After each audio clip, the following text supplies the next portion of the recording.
Hello everyone, welcome to Studynetic. मैं हूं पूजा मेहता। यहाँ पर हम क्लास 12 की अकाउंटेंसी पढ़ रहे हैं, जिसमें chapter 3 change in profit sharing ratio among the existing partners को स्टार्ट कर रहे हैं।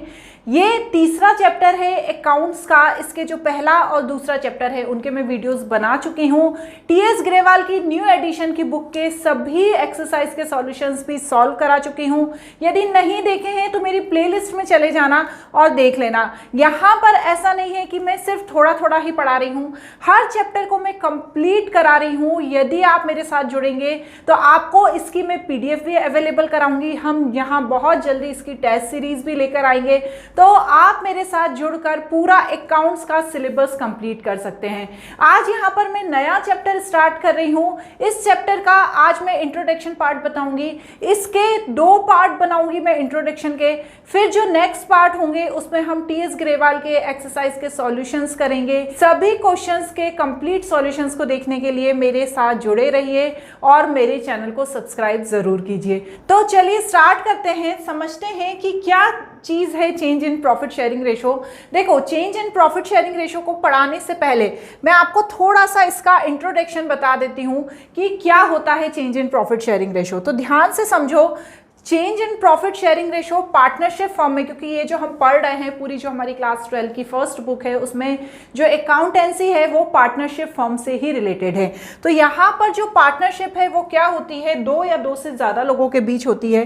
ये जो पार्टनरशिप होती है इसमें क्या होता है ना, सभी लोग जितनी भी बिजनेस की एक्टिविटीज़ हैं उनमें इन्वॉल्व होते हैं और उसके काम को करते हैं। ठीक है, अब जब वो पार्टनरशिप स्टार्ट करते हैं तो उनके बीच एक पार्टनरशिप एग्रीमेंट बनता है। ठीक है ना, क्या बनता है, ये एक एग्रीमेंट बनता है जिसे पार्टनरशिप एग्रीमेंट कहते हैं। ये जो पार्टनरशिप एग्रीमेंट बनता है ना, इसमें क्लियरली हर चीज लिखी होती है। इसमें पार्टनर्स के नाम लिखे होते हैं, सभी चीजों की डिटेलिंग लिखी होती है कि यदि पार्टनर्स आगे मिलकर काम करेंगे तो वो किस तरह का प्रॉफिट शेयरिंग रेशो चार्ज करेंगे, किस तरीके से वो काम करेंगे, वो सारी चीज़ें पार्टनरशिप डीड में लिखी होती है।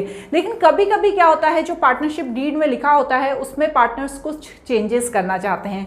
इन चेंजेस को क्या बोलते हैं हम, रिकॉन्स्टिट्यूशन ऑफ फर्म। ठीक है, ध्यान रखिएगा, ये वर्ड बहुत ही ज़्यादा इंपॉर्टेंट है। जो चेंजेस होते हैं फर्म में उन्हें क्या कहते हैं, रिकॉन्स्टिट्यूशन ऑफ फर्म। पूरे जो बचे हुए चैप्टर्स हैं उसमें आप रिकॉन्स्टिट्यूशन ऑफ फर्म वर्ड को जरूर सुनेंगे। अब फर्म का रिकॉन्स्टिट्यूशन कब होता है, जो पार्टनरशिप डीड में कुछ चीज़ें जो लिखी होती हैं जब हम उनमें चेंजेस करते हैं तो रिकॉन्स्टिट्यूशन ऑफ फर्म होता है। अब वो कौन कौन सी चीज़ें हैं जिसके कारण रिकॉन्स्टिट्यूशन ऑफ फर्म होता है, तो देखो सबसे पहले यहाँ पर लिखी हुई है मैंने, देखो सभी चीज़ें जिसके कारण रिकॉन्स्टिट्यूशन ऑफ फर्म होता है। सबसे पहले होता है change in profit sharing ratio among the existing partners. ठीक है, जब पार्टनर्स ने जो प्रॉफिट शेयरिंग रेशो डिसाइड किया था उसको वो चेंज करके दूसरा प्रॉफिट शेयरिंग रेशो लाते हैं, तब क्या होता है, रिकॉन्स्टिट्यूशन ऑफ फर्म होता है। उसके बाद एडमिशन ऑफ अ पार्टनर, यदि 2 पार्टनर काम कर रहे हैं और यदि तीसरा पार्टनर एंट्री ले रहा है तो ऐसे समय में फिर से पार्टनरशिप डीड बनती है और रिकॉन्स्टिट्यूशन ऑफ फर्म होता है। ठीक है ना, रिकॉन्स्टिट्यूशन ऑफ फर्म में जो पुरानी पार्टनरशिप डीड है उसे इनवैलिड करार कर दिया जाता है और नई पार्टनरशिप डीड बन जाती है। ठीक है, रिटायरमेंट ऑफ पार्टनर, जब एक पार्टनर सपोज 3 पार्टनर्स थे उसमें से एक पार्टनर चला जाता है तो उस समय भी रिकॉन्स्टिट्यूशन ऑफ फर्म होता है। डेथ ऑफ द पार्टनर, किसी पार्टनर की सडनली डेथ हो जाती है तब भी यह होता है। एमालगेशन और 2 और मोर पार्टनरशिप फर्म, जब 2 या 2 से ज्यादा पार्टनरशिप फर्म मिलकर एक फर्म बनती है तब भी रिकॉन्स्टिट्यूशन ऑफ फर्म होता है। ठीक है ना, तो आपने यहां पर क्लियरली समझ लिया कि रिकॉन्स्टिट्यूशन ऑफ फर्म कब कब होता है। ये सारी कंडीशंस हैं जो हमें अगले चैप्टर्स में पढ़नी है। आज इस चैप्टर में हमें पढ़ना है number 1, change in profit sharing ratio among the partner. ठीक है ना, इस चैप्टर में हम क्या पढ़ रहे हैं, change in profit sharing among the partners. उसके नेक्स्ट चैप्टर में एडमिशन ऑफ पार्टनर, फिर retirement of partner, death of partner, फिर एमालगेशन ऑफ 2 फर्म, ये हम पढ़ेंगे। फिर ये हमारी बुक कंप्लीट हो जाएगी। तो आज हम पढ़ रहे हैं change in profit sharing ratio among the existing partners. ठीक है, अब देखो इसमें मेन क्या है, हमने ये समझ लिया कि change in profit sharing ratio जब करते हैं पार्टनर्स तो रिकॉन्स्टिट्यूशन ऑफ फर्म होता है। फर्म का पुराना एग्रीमेंट हटा दिया जाता है और नया एग्रीमेंट बनाया जाता है। ठीक है ना, अब यहाँ पर एक बात ध्यान रखिए, इसमें कुछ पॉइंट्स इंक्लूड होते हैं जब भी प्रॉफिट शेयरिंग रेशो चेंज होता है। ठीक है, कौन कौन से पॉइंट्स इंक्लूड होते हैं, पहला determination of sacrificing ratio and gaining ratio. देखो 2 पार्टनर हैं, ठीक है, हनी एंड बनी, ये दो पार्टनर हैं, इनका रेशो है 2:1। ठीक है, क्या है इनका रेशो? 2:1 है। अब जब ये अपना प्रॉफिट शेयरिंग रेशो चेंज करेंगे, ठीक है, कुछ भी कर सकते हैं, सपोज इक्वली कर सकते हैं, 1:1 कर सकते हैं। जब ये अपना प्रॉफिट शेयरिंग रेशो चेंज करेंगे तो एक पार्टनर होगा जो सेक्रीफाइस करेगा अपना शेयर और एक पार्टनर होगा जो गेन करेगा अपना शेयर, तो हमें उसका एडजस्टमेंट करना रहेगा। फिर होती है accounting of goodwill, accounting of goodwill का भी एडजस्टमेंट होगा। ठीक है, अब ये क्या होती है हम इसमें आगे पढ़ेंगे। उसके बाद accounting of reserve and accumulated profit and loss, जितने भी फॉर्म में रिजर्व हैं या कोई बचा हुआ प्रॉफिट एंड लॉस रखा हुआ है जो आपस में डिस्ट्रीब्यूट नहीं हुआ है, उसका भी एडजस्टमेंट करना होगा। नेक्स्ट होता है revaluation of assets and reassessment of liability. जब प्रॉफिट शेयरिंग रेशो चेंज होता है तब जितनी भी पुरानी एसेट्स हैं उनका रिवैल्यूएशन किया जाता है और जो भी लायबिलिटी है उनको फिर से रीअसेस किया जाता है, तो इसका भी एडजस्टमेंट करना होता है। उसके बाद है एडजस्टमेंट ऑफ कैपिटल, जो कैपिटल्स पार्टनर्स के द्वारा लाई गई हैं उसका एडजस्टमेंट किया होता है। जिसकी कैपिटल कम होती है उसे और लाना होता है और जिसकी ज़्यादा होती है वो अपने साथ घर ले जाता है। ठीक है, तो ये सारे एडजस्टमेंट हमें करने होते हैं जब हम प्रॉफिट शेयरिंग रेशो चेंज करते हैं। आज इस पर्टिकुलर वीडियो में बच्चों मैं आपको क्या बताऊंगी, first point, second point and fifth point. ठीक है, जो ये थर्ड एंड फोर्थ पॉइंट है, ठीक है, ये थर्ड एंड फोर्थ पॉइंट है, इसके मैं सेपरेट वीडियो लेकर आऊँगी बच्चों। ठीक है, इसके मैं सेपरेट वीडियो लेकर आऊँगी क्योंकि ये चीज़ थोड़ी डिटेल में समझने वाली है। क्या होगा यदि मैं इसी वीडियो में बता दूंगी तो आप भी कंफ्यूज हो जाएंगे। तो यहाँ पर हम सिर्फ अभी इसके 3 पॉइंट समझेंगे, determination of sacrificing ratio and gaining ratio, accounting of goodwill and adjustment of capital. इसके थर्ड और फोर्थ पॉइंट्स के लिए आपको मेरे नेक्स्ट पार्ट को देखना होगा जो मैं जल्द ही लेकर आऊँगी। तो चलिए हम स्टार्ट करते हैं। पहले एडजस्टमेंट को देखते हैं, determination of sacrificing ratio and gaining ratio. चलो, पहला पॉइंट लिखा है determination of sacrificing ratio and gaining ratio. एक कॉपी और पेन ले लो, उसमें ये फॉर्मूला लिख लो। सेक्रीफाइसिंग रेशो का क्या फॉर्मूला है? Sacrificed profit share is equal to old profit share minus new profit share. और गेनिंग रेशो का क्या फॉर्मूला है? Gaining profit share is equal to new profit share minus old profit share, मतलब इसका उल्टा गेनिंग प्रॉफिट शेयर का formula है। ठीक है, ये दोनों फॉर्मूला यदि आप नोट कर लो, उसके बाद आगे की चीज समझते हैं कि हम यहाँ पर एक छोटा सा एग्जांपल लेते हैं, इस पर हम ध्यान से समझेंगे। ठीक है, देखो दो पार्टनर हैं, हनी एंड बनी। इनका जो प्रॉफिट शेयरिंग रेशो है स्टार्टिंग में था वो 2:1, मतलब क्या हुआ 2/3:1/3। ठीक है ना, यही होता है ना जब हम इस रेशो को जब ऐसे लिखते हैं तो ऐसा हो जाता है। ठीक है, अब ये इनका क्या है? Old profit share, old profit share. अब इन्होंने बोला, ये डिसाइड किया, जो हनी था और जो बनी था, बनी ने बोला कि भैया मैं भी इक्वल काम करता हूँ, मैं भी इतनी मेहनत करता हूँ, लेकिन मुझे सिर्फ 1 ही शेयर देते हो तुम ज़्यादा रखते हो, तुम 2 शेयर रख लेते हो, तो मुझे भी इक्वल ही चाहिए। तो इनका क्या हुआ, इन्होंने डिसाइड किया कि इनका अब जो नया रेशो होगा वो 1:1 होगा, मतलब दोनों इक्वल शेयर रखेंगे, 1/2:1/2। ये क्या हुआ, इनका न्यू प्रॉफिट शेयर हो गया। ठीक है, अब मुझे यहाँ पर ये निकालना है कि हनी और बनी में से, दोनों में से कौन सा पार्टनर है जो सेक्रीफाइसिंग पार्टनर है। ठीक है, मुझे क्या निकालना है, कौन सा पार्टनर है जो सेक्रीफाइसिंग पार्टनर है। अब सेक्रीफाइस्ड प्रॉफिट शेयर निकालना पड़ेगा इसके लिए, क्योंकि मुझे सेक्रीफाइसिंग पार्टनर देखना है। तो सेक्रीफाइसिंग पार्टनर का प्रॉफिट शेयर देखने के लिए मुझे वही फॉर्मूला लगाना है। कौन सा फॉर्मूला लगाना है जो अभी मैंने देखा, क्या था? गेनिंग नहीं, सेक्रीफाइसिंग शेयर। ठीक है, क्या फॉर्मूला है? Old share minus new share. Clear, ये वाला फॉर्मूला है। अब बच्चों यहां पर जब मुझे ये फॉर्मूला लगाऊंगी तो देखो, जो ओल्ड प्रॉफिट शेयर है हनी का वो 2/3 है। ठीक है, और न्यू प्रॉफिट शेयर है 1/3।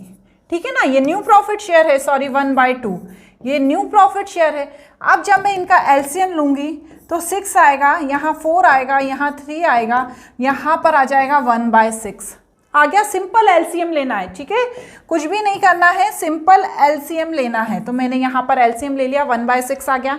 अब मैं क्या करूंगी, ये किसका हो गया, हनी का हो गया, हनी का। अब मैं बनी का करूंगी, कैसे करूंगी, बनी का क्या है, 1/3 ओल्ड शेयर, ठीक है, ओल्ड लिखा है ना पहले, तो आपको ओल्ड ही लिखना है, -1/2, ठीक है। यहाँ पर इसका एलसीएम लिया, 6 आया, 2 - 3, यहाँ पर क्या आया, -1/6, क्योंकि देखो ये 3 बड़ा है 2 छोटा है, तो यहाँ पर क्या आया, -1/6। ध्यान से देखना, ये +1/6, ये -1/6।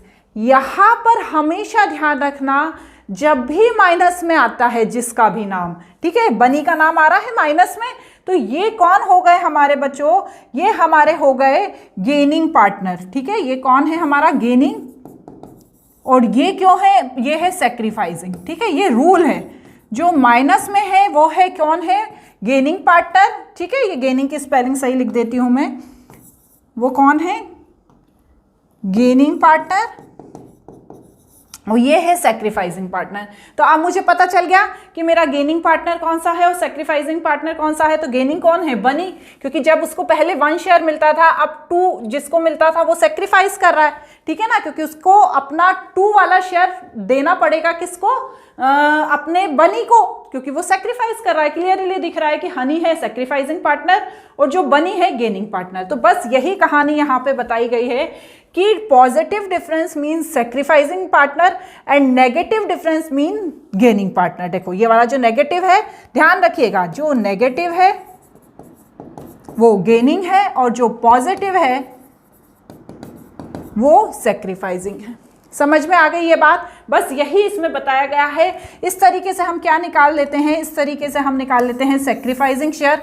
अब इसी को हम आगे करते हैं, यदि मुझे गेनिंग शेयर निकालना है तो मैं क्या करूंगी बच्चों, गेनिंग शेयर का फॉर्मूला लगा लूंगी। क्या है गेनिंग शेयर का, उसका फॉर्मूला उल्टा है, क्या है, देखो यहां पर लिखा है ना, क्या है formula, new profit share minus old profit share, ठीक है, निकलेगा वही, पर फॉर्मूला मुझे पुट करके आपको बताना है, new profit share minus old profit share.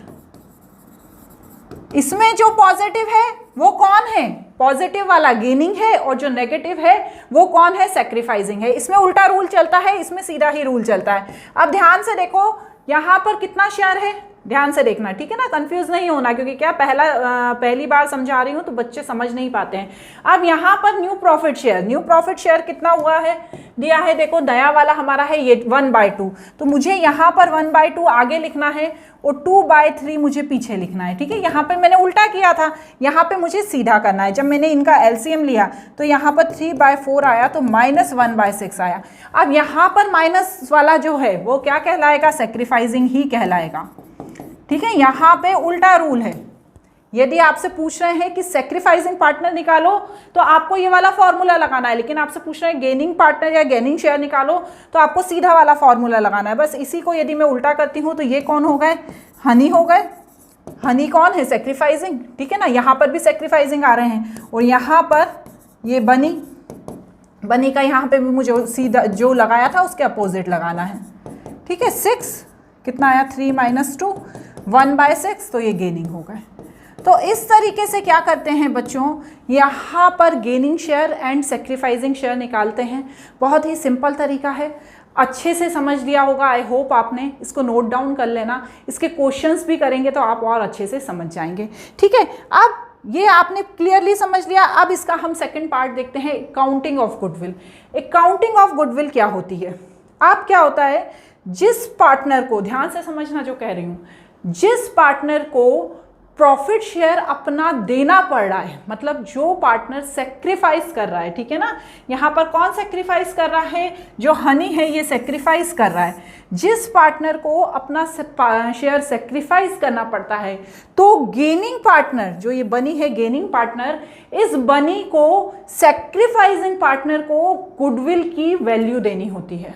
अब ऐसा क्यों है, ऐसा इसलिए है बच्चों क्योंकि जैसे हनी और बनी जो दो पार्टनर थे, हनी और बनी जो पार्टनर थे, ये 2:1 के रेशो में ले रहे थे शेयर। अब जो बेचारा हनी था उसे अपना शेयर कम करना पड़ रहा है और बनी को देना पड़ रहा है, तो हनी गुस्सा हो जाएगा, कहेगा यार मैं इतने सालों से ज़्यादा शेयर ले रहा था और अब तुम मुझसे बोल रहे हो कि नहीं तुम कम शेयर लो, है ना, मुझे बराबर शेयर दो।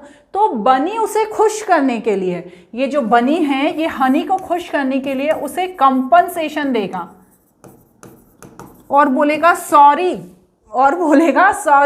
कि मैं अब इक्वल शेयर ले रहा हूँ, लेकिन तुम गुस्सा मत हो, मैं तुम्हें कंपनसेट कर देता हूँ। तो इसके बदले वो उसको प्रीमियम ऑफ गुडविल देगा एक बार, जब शेयर चेंज हो रहा है, ठीक है ना, जब प्रॉफिट शेयरिंग रेशियो चेंज हो रहा है तब वो उसको प्रीमियम ऑफ गुडविल देगा। अब ये कैसे कैलकुलेट होती है, तो देखो इसका मैंने बहुत अच्छा एक फॉर्मूला लिखा है, इसे नोट कर लो। Amount to compensation payable, value of firm goodwill into gain profit share, ठीक है।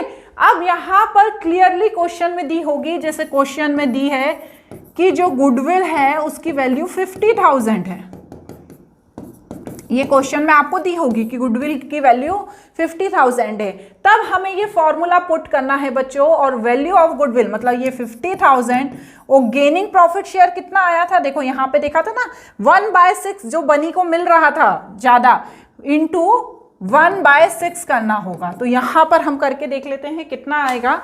तो ये क्या हो जाएगा, कंपनसेशन पेबल आ जाएगा, कितना आया 8,333। इतना जो पैसा है ये बनी के द्वारा हनी को कंपनसेशन दिया जाएगा, ठीक है ना, गेनिंग प्रॉफिट शेयरिंग रेशो में, ठीक है। ये जो पैसा है वो किसको दिया जाएगा, जो अपना शेयर दे रहा है, बेचारा ज्यादा शेयर ले रहा था लेकिन अब वो अपना शेयर दे रहा है तो उसे कंपनसेट किया जाएगा। तो ये जो पैसा है ये किसको मिलेगा, ये पैसा मिलेगा हनी को। तो जब मैं यहाँ पर एंट्री करूंगी तो gaining partners capital account to sacrificing partners capital account, तो गेनिंग पार्टनर कौन है यहाँ पर, देखो गेनिंग पार्टनर कौन था, अपना बनी था। तो यहाँ पर मैं जनरल एंट्री क्या करूंगी, बनी के नाम से करूंगी, बनी पार्टनर कैपिटल अकाउंट 8,333 और सेक्रीफाइसिंग पार्टनर कौन है, हनी, तो टू हनी अकाउंट 8,333, ठीक है ना। तो ये कौन सी स्थिति में है, यदि फ्लक्चुएटिंग कैपिटल है। मैंने आपसे क्या कहा था, ऐसा नहीं है कि आपने पहला चैप्टर पढ़ लिया और उसे भूल गए, यहाँ पर हर चैप्टर एक दूसरे से कनेक्टेड है। तो वहाँ यहाँ पर भी यदि फ्लक्चुएटिंग कैपिटल दी है तो इस तरीके की एंट्री होगी, और यदि फिक्स कैपिटल दी है तो कैपिटल की जगह करंट अकाउंट आ जाएगा, ठीक है। एंट्री वही है लेकिन कैपिटल और करंट अकाउंट को लिखने का आपको ध्यान में रखना है। तो बस सिंपल तरीका है, बस ये बात ध्यान में रखिए कि जो सेक्रीफाइसिंग पार्टनर है, ठीक है, ध्यान से सुनिए, जो सेक्रीफाइसिंग पार्टनर है उनको गेनिंग पार्टनर जो उसका गेनिंग रेशो है उसमें गुडविल की वैल्यू से उसे कंपनसेट करता है, ताकि उसको खुश किया जा सके, वो नाराज नहीं हो जाए कि भैया मैं अपना ज़्यादा शेयर तुमको दे रहा हूँ। तो उसे वो एक बार गुडविल की वैल्यू से कंपनसेट करता है, जिसे प्रीमियम ऑफ गुडविल कहा जाता है। क्लियर। अब यहाँ पर इसमें हम जो इसका लास्ट वाला है एडजस्टमेंट ऑफ गुडविल उसे भी समझेंगे। जो थर्ड एंड फोर्थ पॉइंट है, जैसा कि मैंने आपको बताया था, वो नेक्स्ट वीडियो में बताऊँ। बहुत छोटा सा टॉपिक है इसलिए मैं इसी वीडियो में कवर कर रही हूँ। The partners may to decide after reconstitution of partnership their capital shall be their profit sharing ratio, ठीक है ना। जो उनका प्रॉफिट शेयरिंग रेशो होगा वो उसमें डिस्ट्रीब्यूट होगा। Adjustment will require to give effect to it partner whose capital are deficient, मतलब ऐसा पार्टनर जिसकी कैपिटल कम है उसे क्या करना पड़ेगा, कैपिटल लानी होगी अपने पास से। वह पार्टनर जिसकी कैपिटल कम है, प्रॉफिट शेयरिंग रेशो चेंज करने के बाद उसे अपने घर से कैपिटल लानी होगी, और वह पार्टनर जिसकी कैपिटल ज़्यादा है वो अपने घर कैपिटल ले जा सकता है, विड्रॉ कर सकता है कैपिटल को, ठीक है। ध्यान रखिए एडजस्टमेंट ऑफ कैपिटल का क्या मतलब है। वह पार्टनर जिसकी कैपिटल कम है, प्रॉफिट शेयरिंग रेशो चेंज करने के बाद उसे अपनी कैपिटल लानी पड़ेगी और ऐड करनी पड़ेगी, लेकिन वह पार्टनर जिसकी कैपिटल ज़्यादा है वो अपनी कैपिटल विड्रॉ कर सकता है। तो इसके लिए बस 2 जनरल एंट्री पास होनी है। यदि शॉर्टेज ऑफ कैपिटल है तो bank account debit to concern partner capital account, ठीक है। यदि कम है और वो लेकर आ रहा है तो बैंक को डेबिट कर देंगे और पार्टनर को क्रेडिट कर देंगे। यदि उसकी कैपिटल ज़्यादा है, वो अपने घर लेकर जा रहा है, ठीक है ना, सरप्लस है, तो पार्टनर को डेबिट कर देंगे और बैंक को क्रेडिट कर देंगे। बस ये जनरल एंट्री को ध्यान रखना, सबसे ईजी टॉपिक इसमें यही है, एडजस्टमेंट ऑफ कैपिटल। अब आज यहाँ पर हमने पार्ट 1 में बहुत सारी चीज़ समझ ली है। आई होप आपको समझ में आ गई होगी। थोड़ा सा ट्रिकी चैप्टर है ये वाला, लेकिन इसके जो बाद के चैप्टर हैं सेम ऐसे ही हैं, इसलिए इस चैप्टर को ध्यान से समझ लेना। कोई डाउट हो तो मुझसे कमेंट बॉक्स में पूछ सकते हो।